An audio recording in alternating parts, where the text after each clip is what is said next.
Shalom Aleichem. Shalom Aleichem. Shalom Aleichem. Topic for today is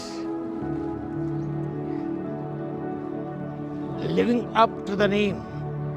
Living up to the name. The text is from Ephesians. Paul's epistle to Ephesians chapter 2 verse 5. అపోస్తలుడు పౌలు ఎఫెసీయులకు రాసిన పత్రిక 2వ అధ్యాయం 5వ వచనం. అయితే దేవుడు కరుణా సంపన్నుడై ఉండి మనం మన అపరాధం చేసి వచ్చిన వారమే ఉండినప్పుడు సైతము మన ఎడల చూపిన తన మహా ప్రేమ చేత మనలను క్రీస్తు కూడా బ్రతికించెను.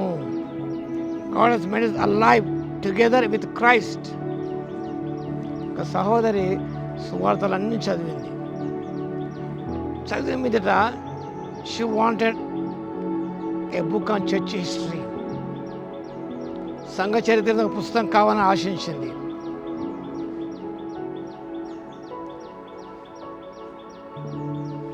ఎందుకనగా అడిగినప్పుడు when Christians started to become so unlike Christ, when Christians started to become so unlike Christ, క్రీస్తులా కాకుండా ఉండటానికి క్రైస్తవులు ఎప్పుడు ప్రారంభించారు? There is a great disparity between the life of Christ and the lives of many who bear his name.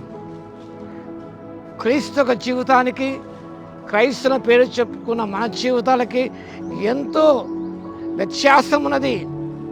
In fact, some believers are even imitating the world instead of trying to live like Jesus. చాలామంది క్రైస్తవులు కూడా క్రీస్తు వల్ల ఉండటానికి ప్రయత్నించకుండా ప్రయాసపడకుండా they are living like worldly people. లౌకిక తత్వం కలిగిన ప్రజల వలె వాళ్ళు జీవిస్తూ ఉన్నారు. ఆదిమ క్రైస్తవ విశ్వాసం గమనించినప్పుడు యేసు శిష్యులు మొట్టమొదటి అంత్యోకులో క్రైస్తవులుగా వారు పిలువబడిరి. ఎంత గొప్ప విషయం! వారు they lived to the name of Jesus Christ. యేసు ప్రభు పేరుకు తగ్గట్టుగా ఆదిమ క్రైస్తవ సంఘ జీవిత విధానం అనేది ఉంటూ ఉన్నది. Bible says where God's workmanship. ఎఫెసీయుల పత్రిక 2వ అధ్యాయంలో మనం గమనించినప్పుడు ఈ సత్యాన్ని చూస్తాం. మనం 10వ వచనంలో క్రీస్తు యేసు నందు సృష్టింపబడిన వారు ఆయన చేసిన పని ఉన్నాం. When you call ourselves Christians, we are saying to the world that Christ is our Savior and that we are following. మనం క్రైస్తవం చెప్పుకున్నప్పుడు యేసు ప్రభు మా రక్షకుడు, ఆయన వల్ల నడుచుకొచ్చున్నామని చెప్పడమే అర్థం అది. కానీ ఈనాడు గమనించినప్పుడు క్రైస్తవులు క్రీస్తువులే జీవించడం లేదు. They are not living up to the name of Christ, the highly exalted name of Christ. కాబట్టి అన్యుల మధ్య ఆయన నామం దూషణ పాలవుతున్నది. We have great obligation to live up to his name. ఆయన పేరుకు తగ్గట్టుగా పిలుపు తగ్గట్టు జీవించడానికి మనకు బాధ్యత ఉన్నది.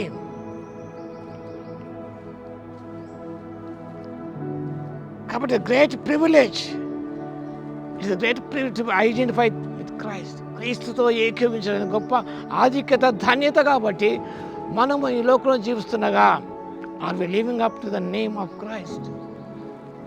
ఆయన వల్ల జీవించగలుగుతున్నాం, ఆయన పూరి నడుచుకుంటున్నాం. మన భాష కానివ్వండి, మన వేషభాషలు కానివ్వండి, మన జీవిత విధానమే కానివ్వండి, క్రియలే కానివ్వండి, నడకే కానీ పడకనే కానివ్వండి, మాటలే కానివ్వండి, ఇవన్నీ కూడా ఆయన పేరుకు తగ్గట్టుగా మనం జీవించగలుగుతున్నామా? పరిశుద్ధమైన పిలుపుతో పిలిచాడు, ఆ పిలుపు తగ్గట్టుగా నడుచుకోవాలి. ఆయన నామానికి తగినట్టుగా మనం నడుచుకోవాలి. అప్పుడే దేవుని నామం ఘనపరచబడుతుంది.